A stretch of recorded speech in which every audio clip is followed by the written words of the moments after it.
सबसे पहले हम लोग बहुत सारे बच्चों का क्वेश्चन आ रहा है कि सर किस तरह से हम लोग तैयारी करें कि नोट्स जो है बोर्ड का भी प्रिपेयर हो जाए और जो है वो नीट का भी हो जाए।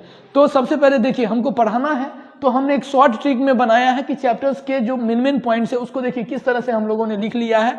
अब जो है आपको भी इसी तरह से नोट्स बनाना होगा। अगर आप कम समय में बहुत ज्यादा रिवाइज करना चाहते हैं तो आपका नोट्स जो है वो बहुत ही अच्छा होना चाहिए। देखिए किस तरह से नोट्स बनाने का मैं आपको एक चैप्टर लेकर के समझा दूंगा। जैसे कि ह्यूमन रिप्रोडक्शंस है तो सबसे पहले ह्यूमन रिप्रोडक्शंस के हम लोग मेन पॉइंट्स को एक जगह लिख लेंगे कि टेस्टिस है वो एब्डोमेन के बाहर लोकेटेड होता है।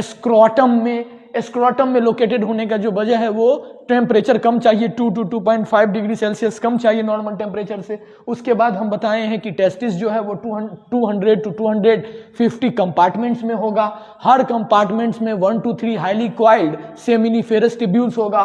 उस ट्यूब्यूल्स में मेल जर्म सेल होगा और सर्टोली सेल होगा।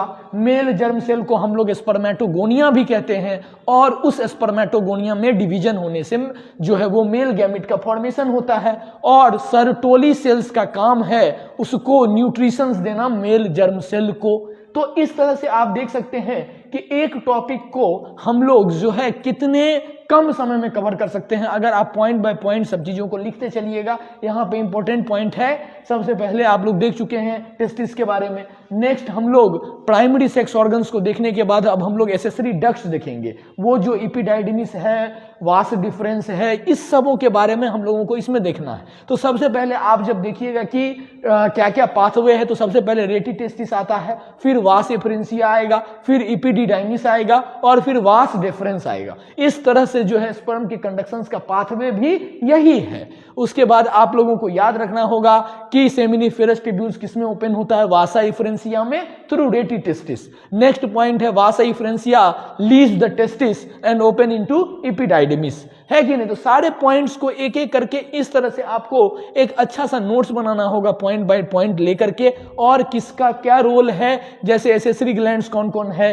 तो प्रोस्टेट ग्लैंड है, पेयर्ड बल्बो यूरेथ्रल ग्लैंड है, secretion of bulbo urethral gland, help in lubrication of penis. इस तरह से आपको जितना भी इंपॉर्टेंट पॉइंट आ रहा, देखिए एक टॉपिक को हम लोग कितने कम देर में रिवाइज किए। ये पूरा का पूरा आपका मेल रिप्रोडक्टिव सिस्टम हो गया। एग्जाम में ये वाला डायग्राम बनाइएगा और इतना सारा पॉइंट लिख दीजिएगा। तो देखिए एक टॉपिक को रिवाइज करने में भी 5 से 7 मिनट ही लग रहा है। तो आपको करना क्या है ना मेरे बच्चों की नोट्स जो है वो बहुत अच्छा बनाना होगा और इस तरह से कुछ आप अरेंज कीजिए कि आपका नोट्स पूरा तैयार हो जाए। नेक्स्ट हम लोग जो है फीमेल रिप्रोडक्टिव सिस्टम को भी 5-7 मिनट में रिवाइज कर लेंगे, लेकिन नेक्स्ट वीडियो में। तो आप अगर स्क्रीनशॉट लेना चाहते हैं तो डेफिनेटली आप स्क्रीनशॉट ले सकते हैं। यहाँ पर क्या क्या लिखा हुआ है और इस तरह से पहले टेस्टिस है, टेस्टिस का यहाँ तक आइएगा नीचे में, है कि नहीं। ये वाला पॉइंट्स को भी ले लीजिएगा स्क्रीनशॉट, फिर उसके बाद इधर का स्क्रीनशॉट लीजिए और फिर ये जो है